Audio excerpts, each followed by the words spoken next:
Hi, everyone. Hope you're doing well. My name is Tom Cluse, VP of Customer Experience at Tackle. I'm real excited to talk to you guys today about cloud go-to-market and success and everything it kind of means and how it's changing. There's just a lot of factors going on. I don't know about any of you other customer success nerds out there. I've been doing this a long time. It's eerily familiar to 15 years ago in kind of the customer success movement, where everyone kind of knew what they needed to do, that they needed to get involved. They needed to have a plan. They needed to get more serious about this movement. But there was never, there wasn't at the time an owner. There wasn't necessarily board directive. There wasn't cross-functional alignment on anything. And we kind of had to build that as we went in that customer success movement. So I've found this world very similar. I feel like I'm reliving 15 years ago with a lot more gray hair and years on myself. But it's really cool, and looking forward to talking through with you guys about it. Excuse me, I'm a PDF. So about me real quick. I live just outside of Charlotte, North Carolina. A lot of years in high tech, a lot of years in SaaS. Just means I've been doing this a while, all those numbers. And one great year at Tackle so far, as we've kind of been in the forefront of this whole movement and everything we're doing with cloud go-to-market. I am extremely lucky to work with customers, partners, and incredible colleagues that are the thought leaders in this space. I'm learning so much every day about this, and hopefully becoming a little bit of a thought leader myself, especially in the success area around this cloud go-to-market. But feeling very lucky in just being part of this group, and I really appreciate the opportunity to speak. I'm also lucky to be last in a lot of ways. They've kind of put the success piece on the last day, but also just me personally later in the week and after a whole bunch of my colleagues. So I've tried to absorb different nuggets from those colleagues across the 4 days. And what really struck me was how clear it became that success is a team sport, that across the functions, sales, marketing, partners, and executives, whatever it might be, and all these different sessions, success comes out in a lot of different areas, and a lot of the nuggets I picked up really kind of spoke to me on that. So I actually added them into my presentation a little bit, just as a little bit of a reminder of what you heard, and some of the things that I thought were important as it relates to this topic. Our CEO, John Yonke, was talking, day one, just about the definition of cloud go-to-market. And the biggest, key I took from there is within that definition, how are you leveraging your cloud provider ecosystems? And that, might be from a sales aspect. In my case, it's much more from a success aspect. How are we leveraging them? And how are we making sure that they are successful in this process? And I promise you the numbers on the right are going to start going up over the years. So it's going to become more and more important that we nail that. The product, Adam Boyle, our VP of product, made a very clear statement, which I couldn't agree more. Your product will fail in the marketplaces without alignment across your GTM teams, across companies, across functions, and that leads directly to the success of your customers, partners on the back end. The Nicole Smith was out there talking about all the different amazing work they've done in researching this space, and a really important stat that drives success is time to value. So the 43% feel like that's one of the most important drivers for being in cloud marketplace. Then we better have mechanisms on the success side to ensure that actually happens. And then my wonderful friend and colleague, Don Addington, CRO at Tackle, can't say this any more clearly. If you don't speak cloud, you won't win. So you got to speak cloud. You got to speak cloud success. You've got to understand how to talk the talk in order to start developing the programs and everything you need in your processes, in your playbooks, and everything. So you better get to know it. You better get educated, and there's ways to do that, but it's a prerequisite to really having continued success. And then the last part was the partner ecosystem. And Aaron and Sanjay did a fireside chat, and the biggest focus there is better together.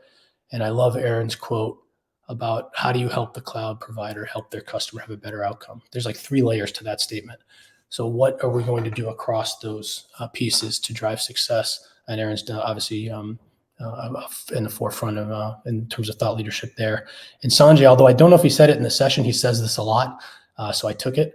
Success across ecosystem drives success for ISV. So you have to look at this more holistically, and you have to really focus on the right things across the entire gamut to be able to make this happen. So the cool thing is that, as I mentioned, just kind of leads across functionally and everything into how you actually do that for your company and your customers and your partners. And so what I've tried to do is distill some of our learnings and just things that I've had to even challenge myself on in my thoughts about how we go about this and ensure that we are doing the right things, not only at Tackle, but across our ecosystem to ensure that success. So I've tried to do is bring it down to a handful of messages, a handful of actions that you can take today. We're not perfect. We've got a lot of work to do. We're getting better every day, but we've learned a lot, and hopefully, some of the things that we learned can help you. Number one, reevaluate everything. If the channel and the motion's new, like, you have to understand that the path to success for different constituents is certainly going to be as well. So you can't sit still. You cannot, rest on anything you've built that says, "Oh, that works." That is a machine that is rolling in our success organization, and we're going to continue to use that. It's a constant evaluation, a constant. Even I've only been at Tackle a year. We've probably rebuilt 4 different parts, 3 times each, because things are evolving so fast. I think it's interesting because traditional success objectives, when you look at reevaluating everything, drive value, drive adoption. We need to retain and grow our customers. That is obviously key in any set of success that you're trying to drive as a company. But what's really important are the strategies you employ to do that.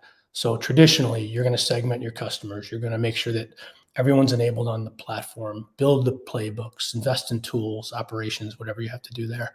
And all the people in success for many years have been doing amazing things here. How do you optimize the support experience? How do you optimize the overall customer experience? And then a lot more lately have been doing better at analyzing the usage, analyzing the data to make really important decisions. None of that changes. That's all table stakes. That has to be as buttoned up as ever. But what's really interesting is now you got to look at a partner-led success and go a little different route. And I purposely made this quite obvious. The objectives aren't any different. The objectives are not, dramatically changed. We're going to drive this. We want to drive the same outcomes. Excuse me. But how we go about that is going to be different. You've heard a lot about the flywheel. You've heard a lot about how going to market is changing, executive alignment. How do we understand our buyers better? How much are we transacting? How mature are companies in the scaling process? It creates different entry points into this flywheel. It creates different, there's business models to evaluate. There's a lot of factors depending on where people are and their maturity level. And that all is something that is important to understand in order to get to the next level of things. So get to know the flywheel, get to know some of the whys and hows around it. And that's going to help you in your evaluation, your reevaluation, I should say. So what are some new things to consider? Partners. Who are their partners? How many? Are they more successful with certain ones? Do they have directives within certain partners that are more significant than others in terms of revenue, in terms of conversion rates, whatever it might be? How does that change the criteria? I mentioned the flywheel. Different stakeholders. Now you're entering, besides your customer, you used to consider, okay, we've got an executive sponsor, we've got our main point of contact, we've got the main user. Well, now you've got to look at that across, the whole ecosystem. How are they motivated? Where do they reside? What do they care about? And go from there. evolving go-to-market. I mentioned just our own at Tackle. We're trying to evaluate regularly and evolve regularly on how we're working with our customers and partners, and success criteria changes as a result. A simple example that I could give you: we have customers that traditionally we've focused on a very quick go live and a very quick how quick are they transacting, and that leads to success because now they're getting value from the solution. Logically, that makes a lot of sense. We started having delays in a lot of our bigger customers. I shouldn't say a lot, in a handful of our bigger customers, and we couldn't figure out why. But when we dug deeper, it was the ones that were taking longer was actually because they were developing a strategy at a higher level inside the company, which was causing delays because they were getting their ducks in a row and they were getting things in order. In some cases, not all, but in some cases, that was actually the reason for a later go live and a later. So that was actually a good thing. So we had to kind of reevaluate how we were analyzing this information and this data to determine success or failure or areas to improve. So take a really strong look at some of the whys behind what you're seeing, and it may be very specific to this new way of looking at things in the ecosystem. Education level is key. God, like I've never seen anything like it in terms of more than a platform. The level of education needed outside of that, we'll talk about it in a little bit, is just dramatic, and we're starting to change the way we service and support our customers in that regard.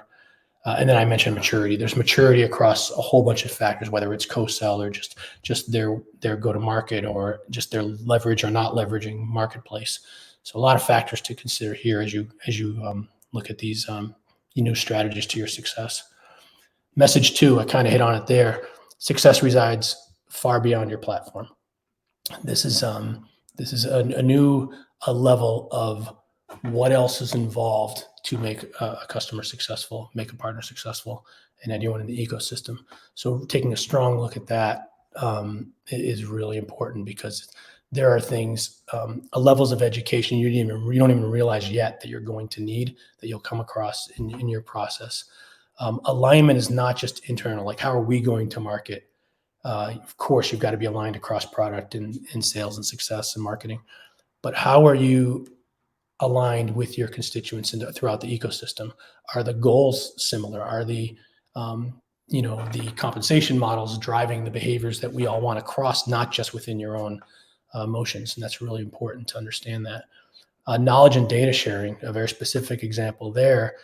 We have a partner. We've got about 30-ish, 35 joint prospects and customers right now, and there were some delays in onboarding. And the report that was being leveraged, from 1 month ago, was saying that 27% of ones that were that our customers were delayed and stuck in onboarding. Well, the reality was there were 3 other factors of data points of why they were stuck that we actually didn't provide, not because we didn't mean to, but it was an old report. So we completely changed and worked with that partner to say, what's the right level of information that you need to properly analyze our joint customers at your company versus how we were analyzing it internally. And we created a new report accordingly. So that constant back and forth and data sharing and knowledge sharing is really important. And just discover on success metrics, on motivations, on emotions that they're using throughout the ecosystem to ensure that you're accommodating that with your success motions. And most importantly, continue to learn, continue to iterate. This is a constant evolution, and you have to treat that way. And you have to be okay realizing that you're not going to be perfect, and you just keep going forward and get iteratively better.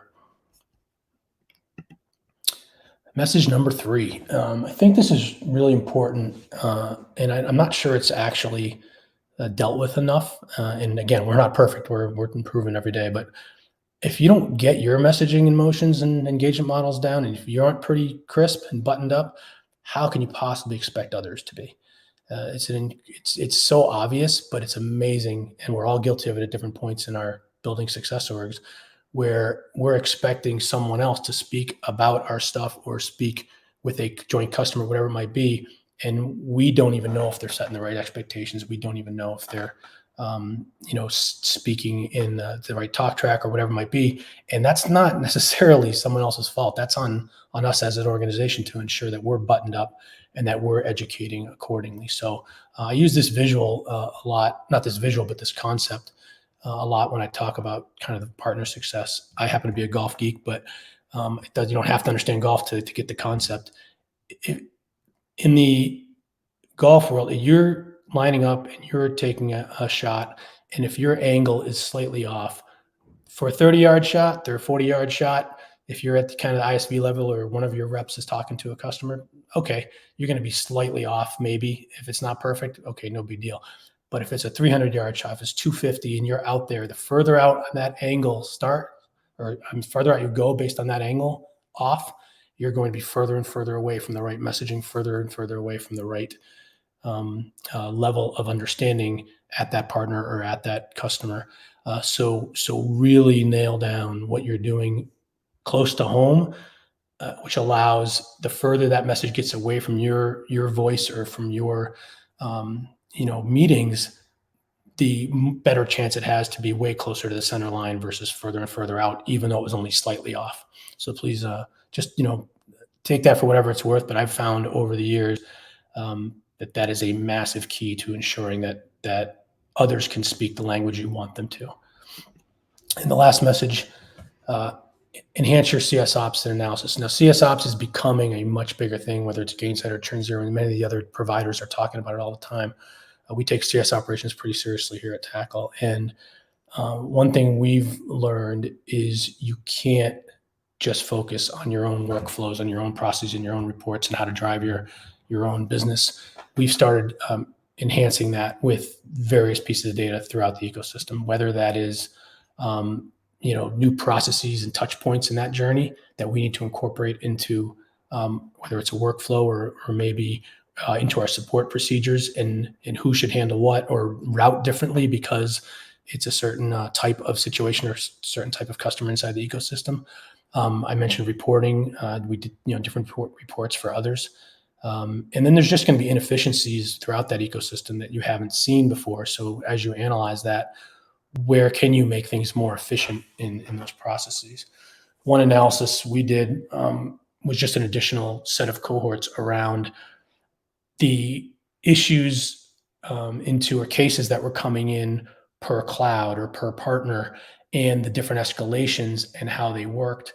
And we have now started analyzing per cloud on like 15 different data points, as well as figuring out where the hiccups or blocks or whatever it might be in different workflows, depending on who you're working with, depending on what level you're working with, and depending on how educated different people are in the process. So again, it's a work in progress, but that level of cohort analysis has really helped us in the operations side of things.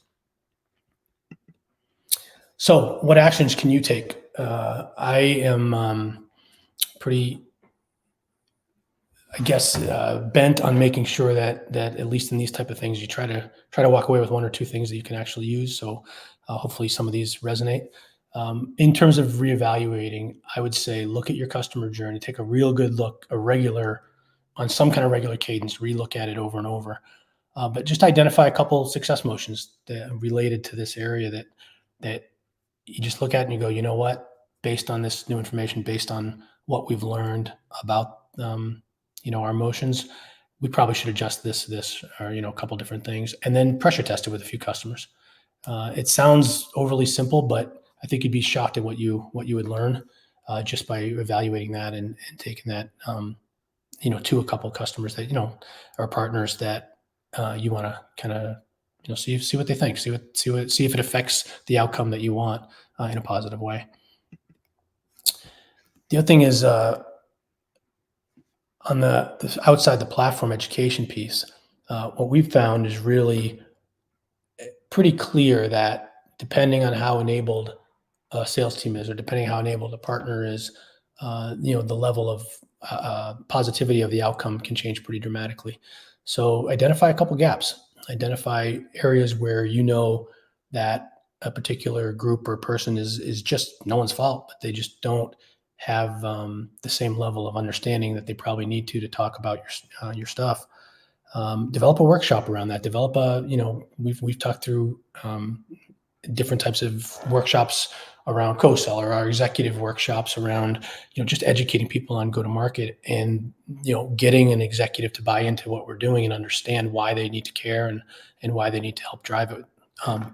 That is just a enablement session that we've developed because we found a gap there. And then just, take a couple customers and that have some either challenging outcomes or have had a challenging experience that you think is somehow related to this education, and try it. On the idea of nailing your messaging, one thing that I've done in the past, and we've started doing here, is looking at some of the joint customers, and then together really sitting down and analyzing what their expectations were, what level of enablement they have, what cadence are they on in terms of communication, and take a look at where things broke down in the ecosystem. I guess people call them retros. They have different verbiage for that. But what matters is relook at some areas where customers have had struggles. And my guess is you will find things that you have to button up, whereas you may have thought before that partner or that rep is not, setting the right expectations, or they're not, talking about it the right way. Well, it might be because you haven't done quite as good a job as you want to with your own stuff. So take a quick look at that and see if you can manage that. Find some answers there. And then, as I mentioned in the ops, just review each of your reports and say, okay, this report might make sense for us, but let me talk through it with the partner. Let me talk through it with another group, and understand where enhancing that with other data around the ecosystem may help. So bring in a specific rep at a partner, and that has a couple customers of yours, and how they're looking at the success of that customer compared to how you're looking at the success of that customer, and then figure out where the gaps are in those reports. And then, bring them to the right people and discuss the learnings. Hey, this is now what we're learning because of this. This allows us to understand this and analyze it better. I think, again, you'd be surprised at what you can learn by just taking a few examples and jointly working through them. So, as I mentioned, reevaluate everything. Look way beyond your platform. You've got the nailing and just get your stuff crisp, get your stuff as good as you can. Again, never perfect, but just keep buttoning up your messaging and your motions, and that gives others a chance.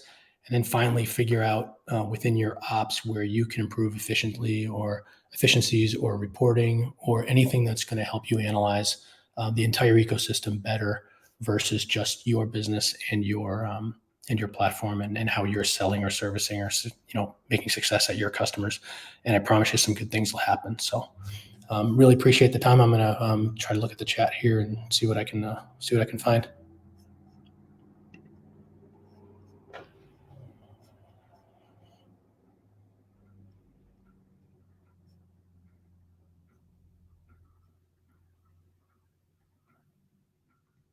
Wow, you guys are quiet. Everyone's ready on a Friday. They're done. So I will say, I'll add a little bit. So this was all really new to me, this space. I've, jumped around to 5 different spaces over my career, and you learn what you can learn. And I will bullet those items really quick. Sorry. But starting at Tackle in a relatively new space, I think one of my biggest learnings, and thank Don Addington, our CRO, for helping me with this one, is really absorb, really learn, really understand this area. Pick the brains of really smart people before you make any big decisions around your org, around your strategies, around your instinct is to do things quick and get running. Take the time. It's kind of like, slow start and then speed up later. It will pay off. I'm incredibly grateful for that advice early on, because I was ready to modify this, change that, put that foundation in place. Taking a breath really helped, I think, us hit the ground running pretty quick, a little later than I was probably planning, but I think better off in the long run. The bullets, again, appreciate that, bringing that up again. So reevaluate everything over and over and over again. Make it a cadence every quarter to reevaluate your journey and everything you're trying to do go to market. The second one is think way beyond your platform and really look at the education needed outside of your platform. And then third would be nailing your own success motions and your own playbooks and your own enablement, so that allows partners and others to do that much better at it. Because the further you get away from you talking, your voice, your company, it just gets harder and harder. That's no one's fault, but that better be pretty buttoned up, and you got a fighting chance with the others. And the last one is just incorporate all this into your operations. Keep thinking outside of your own world and bring new reporting in, bring new analysis in, look at things more holistically, and you will learn a tremendous amount. Those are the four things. So sorry for not making that a little more clear.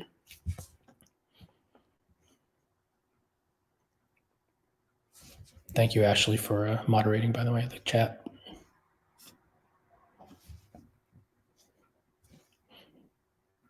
All I see is emojis everywhere.